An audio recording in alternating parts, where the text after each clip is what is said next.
આ નરાધન તો ગાયના કંકાલમાં સંતાયો. દેવી, આ કંકાલને તો આપણાથી અડાય પણ નહીં.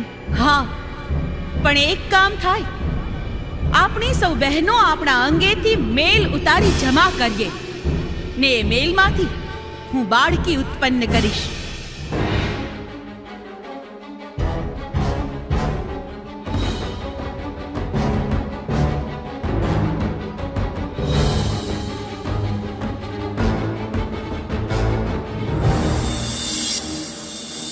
જય હો દેવીઓ, આપનો જય જયકાર હો. સ્વાગત છે દેવી. મને પ્રગટ કરી, હવે સેવા સોંપો. મારું નામકરણ કરો. તમે અમારા મેલમાંથી પ્રગટ્યા, તેથી મેલડી તમારું નામ. અમર્યા નામનો દૈત્ય ગાયના કંકાલમાં લપાયો છે.